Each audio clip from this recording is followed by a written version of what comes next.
United TV following a 2-1 Derby Day defeat at home. Jody, it was a well-contested derby. Would you say it was a sloppy 5 minutes for Curzon Ashton's goals, and also how haven't we scored at the end? Yeah, no, we've done everything but score. I just said to Liam Martin in there, and you know, I hold the defenders accountable when they make mistakes in our defensive third. So you know, it's got to be the same thing for the centre forwards at the end of the day. You know, he's got to score. He's 6 yards out, right in the middle of the goal, and it's a really poor finish. Either side of the keeper, and it's a goal.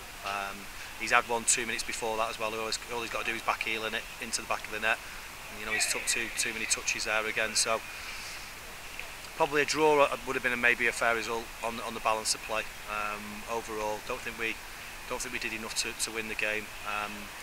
Thought they came out first half, first 20 odd minutes. I thought they looked really sharp. They were pressing from the front, penned us back into our own half. And then we grew into the second half, and I thought we were the stronger team finishing the second half, and I was hoping of more of the same at the start of the second, but they came out again and they tweaked one or two things. I think they went to one sitting and two midfielders pushing on with Rowney and Guest, which gave them a little bit more impetus going forward. And obviously, yeah, we've had Regan's made a mistake by getting attracted to the ball. He's left the space for Guest to run into for the cross. Just poor goals to give away, to be honest with you. Really poor goals, which we keep doing, keep making mistakes. I think there was a lot of tired minds and tired legs today. I think they had a freshness about them that we didn't today. I thought they looked the more energised team than we did. I think we looked quite leggy at times. And obviously we've lost 2 players in the warm-up, which didn't help. How disappointing was that to lose the 2 players in Sheridan and Chadwick before the game? Big players for us, aren't they? I mean, obviously saw Chaddy's performance against Curzon at their place, and he's had to pull out the warm-up. He's full of a cold and didn't have enough energy to start the game. We've had to throw him on last half an hour to see if we can rescue the deficit that we had. Sam Sheridan's pulled up with a hamstring injury in the warm-up. So that was just massively disappointing. Obviously, you lose 2 massive players like that. You know, we haven't really got the squad depth to deal with it. Obviously,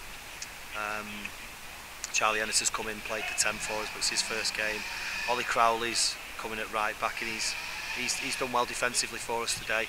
I think once he understands where he needs to be when we have the ball, I think he was a little tired today. I didn't think he had the legs to get up and do what Josh Askew does for us on the left hand side as well, and he was struggling with a groin injury towards the end as well. So there's a lot of fatigue in our players right now, and obviously with a quick turnaround again with Brackley on Saturday. We've got to kind of war against, you know, burning out these players, but we haven't got a big squad. You know, we haven't got a number of players that we can kind of rotate and give people rest and stuff. You know, we're in danger of obviously burning the lads we've got out. We probably need to bring 1 or 2 in and maybe give them some rest and stuff like that, hopefully. But I think it was a tight second half certainly, but I think we've done enough towards the end of the game to nick a goal, and probably a draw would have been a fair result. You mentioned obviously we could have scored at the end. Do you think that could be really important come the end of the season, things like that? We won't know until the end of the season. I think it's massive today. It's huge today. It allows them to get 3 points on us when we could have kept the status quo points wise, and it lets them creep away from us. I think at half time we were out of the bottom 3. We were, yeah. Which is a disappointing thing really. Just said to the lads, we've got to keep going, and we'll only know how important that miss is, you know, come April 27th or whatever it is. You know, we have to be positive. We have to have the right mentality that the next game is the most important now, and pick ourselves up. We can't wallow in what's happened today, because if we do that, then we're just resigned to getting relegated, and that's not the attitude, and that's not the environment that I want to create within the dressing room. It has to be a positive one. We have to feel that we can get enough points between now and the end of the season to keep us up, and that's what's most important thing right now is the next game. This is gone. We can learn our lessons from it, and that's the only thing we can actually do from this game now, because we can't replay it and get the 3 points. We can only take the lessons from the game, and that's the only way that Saturday can be affected by this game now. So we move on, and hopefully go and see if we can get a result against Brackley, and then we've got 2 big games against FC and Nuneaton, again 2 teams that are in and around us. Maybe see if I can get 1 or 2 players in, which I'm trying to do, to kind of give us that energy and freshness that we've perhaps not got right now. So that's the 4th game in 11 days, and probably the 4th 90 minutes for 80% of my players. So it's tough. It really is tough on the legs. You know, lads are going to be having a little drink in between and stuff as well. So you've got that, the food, fatigue. It's not a good mixture really. It's a tough time of the year for players. But they've worked the socks off. I can never question the work rate and desire. And, you know, they want to do well. They don't mean to make mistakes. They don't mean to miss their chances. They don't mean to, you know, switch off and go and chase the ball. It's just having that, concentration levels for 90 minutes and being a bit of a killer in the box and stuff that we're probably missing a little bit at the moment. An important thing as well, Jody, after Brackley we have got a 2-week break as well, so is that vitally important for this squad? Yeah, I think so. I think we need a little bit of a break. We've got 1 or 2. Obviously Sam Sheridan's got a hamstring injury. We'll have to assess that and see how long he's out. I think it's an opportunity to kind of work on 1 or 2 things. Ollie Crowley's come in. Luke Pilling's actually going back to Tranmere after today's game. He's been recalled, unfortunately. So we've got a new keeper coming in. We're going to have to bed them in quite quickly. We're going to have to go through a few kind of positional plays, patterns of play from the back with the new keeper, with the new right back.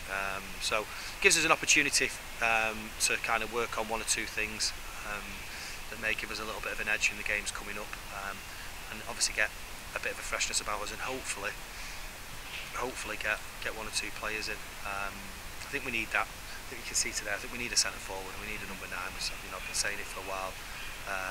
Liam Martin's done really well up there for us. Works his socks off.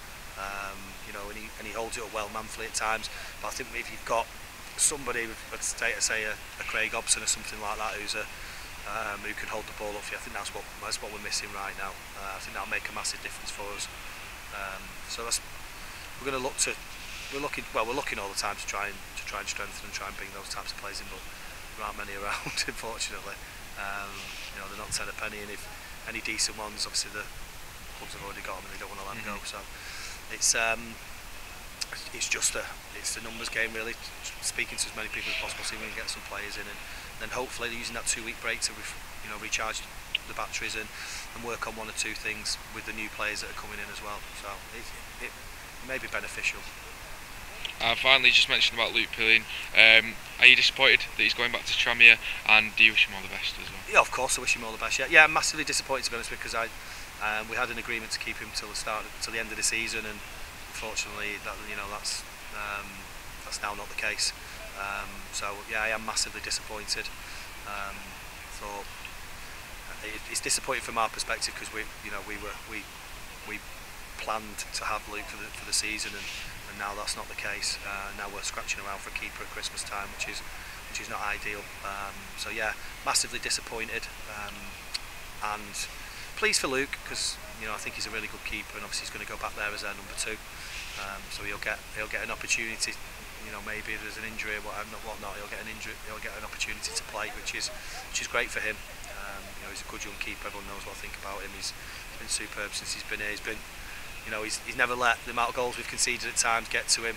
He's soldiered on, and that's credit to him really. And he's a cracking lad as well. Really, really good lad. So I wish him all the best. I think he's got a good future ahead of him.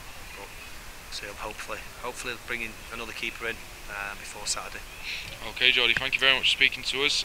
See you on Saturday away at Brackley. Cheers, mate.